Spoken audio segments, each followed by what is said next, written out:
नमस्कार। गर्भनाल पर महाभारत की इस ज्ञानमयी यात्रा में आप सभी का स्वागत है। हम चाहते हैं कि यह सफर केवल कहानियों तक सीमित न रहे, बल्कि एक जीवंत चर्चा बने। इसीलिए आज की कहानी शुरू करने से पहले मेरा आपसे छोटा सा आग्रह है। कमेंट बॉक्स में हमें जरूर बताएं कि महाभारत की इस पूरी श्रृंखला में अब तक की आपकी सबसे पसंदीदा कहानी कौन सी रही है। साथ ही हम जल्द ही गर्भनाल पर विशेषज्ञों के साथ लाइव चर्चा शुरू करने जा रहे हैं, तो आप किन विद्वानों को हमारे मंच पर देखना चाहते हैं?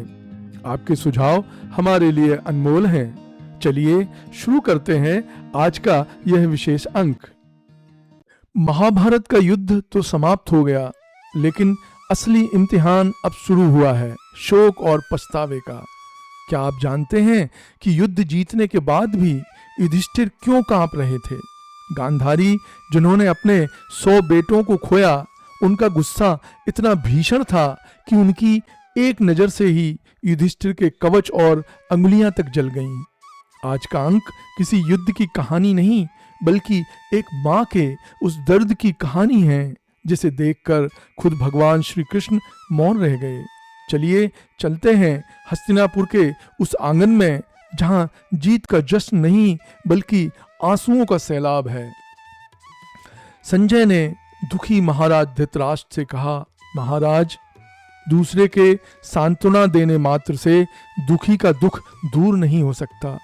यह तो अपने मन को दृढ़ करने से ही होगा। अतः आप धीरज धरें और शांत हों। जिन असंख्य राजा महाराजाओं ने अपने पुत्र की खातिर युद्ध में प्राण दिए हैं, उनका तथा दूसरे मृत बंधु बांधवों का अंतिम संस्कार भी तो आपको ही करना है। धर्मात्मा विदुर ने भी धृतराष्ट्र को सांत्वना देने की चेष्टा की। वह बोले, महाराज, युद्ध में जिनकी वीरोचित मृत्यु हुई है, उनके बारे में तो शोक करना ही नहीं चाहिए। आत्मा अजर एवं अमर है। आत्माओं में न कोई भाई है न बंधु, उनमें आपसी नाता रिश्ता कुछ नहीं होता। आपके जो पुत्र मर गए हैं, उनका अब आपके साथ कोई वास्तविक नाता नहीं रहा। जब तक कोई जीवित रहता है, तभी तक उसका रिश्ता माना जाता है, परंतु देहावसान होने के बाद कोई किसी का नहीं रहता। सभी प्राणी किसी अदृश्य स्थान से आकर संसार में प्रकट होते हैं और फिर किसी अदृश्य लोक में जाकर विलीन हो जाते हैं। जीवन का यही नियम है। इसलिए रोना कल्पना व्यर्थ है। रणभूमि में लड़ते हुए जो प्राण त्यागते हैं, वे देवराज इंद्र के अतिथि बनकर देवलोक में निवास करते हैं। इसलिए महाराज, बीती बातों पर विलाप करने से न तो आपको धर्म प्राप्त होगा, न अर्थ न काम ही, मोक्ष की तो बात ही दूर है। अतः आप शोक करना छोड़ दें। इस तरह विदुर ने हर प्रकार से धृतराष्ट्र के व्यथित हृदय को शांत करने की चेष्टा की। विदुर धृतराष्ट्र को सांत्वना दे रहे थे कि इतने में भगवान व्यास भी वहां आ पहुंचे और धृतराष्ट्र को आश्वासन देने लगे। वह बोले, बेटा, मैं कोई ऐसी नई बात तो तुम्हें बताने वाला नहीं हूँ जो तुम्हें विदित न हो। तुम तो जानते ही हो कि यह जीवन अनित्य है और पृथ्वी का भार उतारने के लिए ही यह युद्ध हुआ था। मैंने स्वयं भगवान विष्णु की दिव्य वाणी से यह बात जानी है। इस कारण इस युद्ध को टाला नहीं जा सकता था। अतः अब धीरज धारण करो और युधिष्ठिर को ही अपना पुत्र समझो तथा उसको स्नेह दान करते हुए सुखपूर्वक रहो। इतना कहकर व्यासदेव अंतर्ध्यान हो गए। कुछ ही देर बाद धर्मराज युधिष्ठिर रोती बिलखती हुई स्त्रियों के समूह को पार करते हुए भाइयों व श्री कृष्ण सहित धृतराष्ट्र के पास आए और नम्रतापूर्वक हाथ जोड़े खड़े रहे। शोक विह्वल राजा धृतराष्ट्र ने युधिष्ठिर को गले लगाया, पर वह आलिंगन स्नेहपूर्ण न था। इसके बाद धृतराष्ट्र ने भीम को अपने पास बुलाया। धृतराष्ट्र के हाव भाव से श्री कृष्ण ने अंदाजा लगाया कि इस समय धृतराष्ट्र पुत्र शोक के कारण क्रोध में है। इससे भीम को उनके पास भेजना ठीक न होगा। अतः उन्होंने भीमसेन को तो एक तरफ हटा लिया और उसके स्थान पर लोहे की एक प्रतिमा अंधे राजा धृतराष्ट्र के आगे लाकर खड़ी कर दी। श्री कृष्ण का भय सही साबित हुआ। वृद्ध राजा ने प्रतिमा को भीम समझकर जो ही छाती से लगाया त्यों ही उन्हें याद हुआ आया कि मेरे कितने ही प्यारे बेटों को इस भीमसेन ने मार डाला है। इस विचार के मन में आते ही धृतराष्ट्र क्षुब्ध हो उठे और उसे जोरों से छाती से लगाकर कस लिया। प्रतिमा चूर चूर हो गई, पर प्रतिमा के चूर हो जाने के बाद धृतराष्ट्र को ख्याल आया कि मैंने यह क्या कर डाला। वे दुखी हो गए और शोक बेवल होकर बोले, हाय, क्रोध में आकर मूर्खतावश मैंने यह क्या कर डाला, भीम की हत्या कर दी। और यह कहकर बुरी तरह विलाप करने लगे। इस पर श्री कृष्ण ने धृतराष्ट्र से कहा, राजन क्षमा करें, मुझे पहले ही से मालूम था कि क्रोध में आकर आप ऐसा काम करेंगे, इसलिए उस अनर्थ को टालने के लिए मैंने पहले से ही उचित प्रबंध कर रखा था। आपने जिसको नष्ट किया वह भीमसेन का शरीर नहीं बल्कि लोहे की मूर्ति थी। आपके क्रोध का ताप उस प्रतिमा पर ही उतारकर शांत हो गया। भीमसेन अभी जीवित है। यह सुनकर धृतराष्ट्र के मन को धीरज बंधा और उन्होंने अपना क्रोध शांत कर लिया।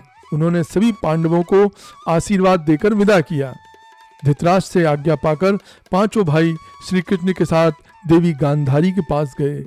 पांडवों के जाने से पहले ही व्यास जी गांधारी के पास पहुंच चुके थे और शोकातुर गांधारी को सांत्वना देते हुए कह रहे थे, देवी, पांडवों पर नाराज ना हो, उनके प्रति मन में द्वेष को स्थान न दो। याद है तुम्हें, युद्ध छिड़ने से पहले तुमने ही कहा था कि जहां धर्म होगा जीत भी उन्हीं की होगी। आखिर वही हुआ। जो बातें हो चुकी हैं उनका विचार करके मन में बैर रखना उचित नहीं। तुम्हारी सहनशीलता और धैर्य का यश संसार भर में फैला हुआ है। अब तुमने अपने स्वभाव को नहीं बदलना है। गांधारी बोली, भगवान, मैं जानती हूँ कि पुत्रों के वियोग से दुख से मेरी बुद्धि अस्थिर होती है, परंतु फिर भी पांडवों के सौभाग्य पर मैं ईर्ष्या नहीं करती। आखिर वे भी मेरे लिए पुत्रों के बराबर हैं। मैं जानती हूँ कि दुशासन और शकुनी ही इस कुल के नाश के मूल कारण थे, और यह भी मुझे विदित है कि अर्जुन और भीम निर्दोष हैं। अपनी सत्ता के मद के कारण मेरे पुत्रों ने यह युद्ध छेड़ा था, अतः उनका मारा जाना उचित ही था, और इसके लिए मैं पांडवों को कुछ भी दोष देना नहीं चाहती। परंतु एक बात सुनकर मुझे खेद व शोक हुआ। श्री कृष्ण के देखते हुए भीमसेन ने दुर्योधन को गदा युद्ध के लिए ललकारा। दोनों में युद्ध हुआ, यहाँ तक भी ठीक था। भीमसेन जानता था कि गदा युद्ध में वह दुर्योधन की बराबरी नहीं कर सकता, लेकिन भीम ने नियम के विरुद्ध दुर्योधन को कमर के नीचे गदा मारकर उसे जो गिरा दिया वह मुझसे नहीं सहा जाता। भीम को भी दुर्योधन को अनीत से मारने का दुख हो रहा था। गांधारी की बातें सुनकर उसे दुख हुआ और क्षमा याचना करता हुआ बोला, माँ, युद्ध में अपने बचाव के लिए मुझसे ऐसा हुआ। यह धर्म हुआ या अधर्म, आप उसके लिए मुझे क्षमा कर दें। धर्म युद्ध करके दुर्योधन से जीत सकना संभव न था, वह अजेय था। यही कारण था कि मुझे अधर्म बरतना पड़ा। पर यह तो सोचिए कि दुर्योधन ने सीधे साधे युधिष्ठिर को जुआ खिलाकर धोखा दिया और उनका सारा राज्य छीन लिया। उसने हम सबको तरह तरह के कष्ट पहुंचाए और हमारे विरुद्ध कुचक्र रचे।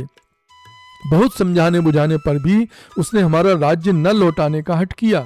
द्रौपदी का भरी सभा में घोर अपमान हुआ, वह तो आपको अच्छी तरह मालूम ही है। उस समय मुझे इतना गुस्सा आया कि उसी सभा में मैंने दुर्योधन का वध कर दिया होता, पर शायद आप भी उसे अन्याय न समझती।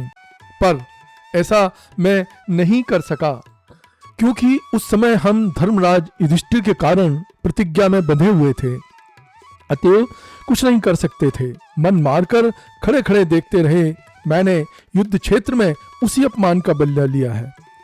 हाँ, कुछ अनीति जरूर बरतनी पड़ी, उसके लिए माँ आप हम पर क्रोध न करें, आप अपने मन को शांत करें और हमें क्षमा कर दें। यह सुनकर गांधारी करुण स्वर में बोली, बेटा, यदि तुमने मेरे 100 बेटों में से किसी एक को भी जीवित छोड़ा होता तो हम दोनों उसी के सहारे संतोष कर लेते, लेकिन तुमने तो मेरे 100 के 100 बेटे मार डाले। कहते कहते बूढ़ी गांधारी का गला भर आया, पर थोड़ी देर में वह संभल गई। उन्हें क्रोध बहुत आ रहा था। उन्हें युधिष्ठिर को बुलाया। युधिष्ठिर डरते डरते गांधारी के आगे आए और हाथ जोड़कर खड़े हो गए। यद्यपि गांधारी ने आंखों पर कपड़े की पट्टी बांध रखी थी, फिर भी युधिष्ठिर को उनकी ओर देखने की हिम्मत नहीं पड़ी। युधिष्ठिर की नम्र बातों से गांधारी द्रवित हो उठी। वह कुछ न बोली। उन्होंने युधिष्ठिर की ओर देखा भी नहीं।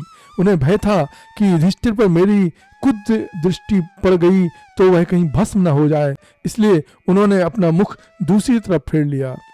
फिर भी युधिष्ठिर के पांव की उंगलियों पर उनकी जरा सी निगाह पड़ गई। निगाह पड़ते ही उनकी उंगलियां काली और विकृत हो गईं। गांधारी का यह शोकोद्वेग देखकर अर्जुन भी डर गया और कृष्ण के पीछे खड़ा रहा, कुछ बोला नहीं। महाबुद्धिमती और साध्वी गांधारी ने दग्ध हृदय को धीरे धीरे शांत कर लिया और पांडवों को आशीर्वाद देकर विदा किया। युधिष्ठिर आदि सब वहां से चले गए, पर द्रौपदी वहीं गांधारी के पास ही रही। अपने 5 सुकुमार बालकों के मारे जाने के कारण द्रौपदी शोक विह्वल होकर रो रही थी। उसकी उस अवस्था पर गांधारी को बड़ी दया आई। वह बोली, बेटी दुखी ना हो, मैं और तुम एक ही जैसी हैं। हमें सांत्वना देने वाला कौन है? इस सबकी दोषी तो मैं ही हूँ। मेरे ही दोष के कारण आज इस कुल का सर्वनाश हुआ, पर अब अपने को ही दोष देने से क्या लाभ। इस पूरी घटना का सार यही है कि युद्ध में और युद्ध के बाद कोई भी विजेता नहीं होता। सब कुछ खोने के बाद केवल पछतावा ही शेष रहता है। विदुर के उपदेश हमें यह याद दिलाते हैं कि संसार में कोई किसी का स्थायी नहीं है। हम सब एक अदृश्य स्थान से आते हैं और वहीं लौट जाते हैं। गांधारी का गुस्सा केवल एक माँ का दुख नहीं था, बल्कि युद्ध की विभीषिका का एक परिणाम था। यह अध्याय हमें याद दिलाता है कि अहंकार, युद्ध और लालच के अंत में हम सिर्फ एक दूसरे के प्रति नफरत और खालीपन छोड़ जाते हैं। शांति ही एकमात्र रास्ता है।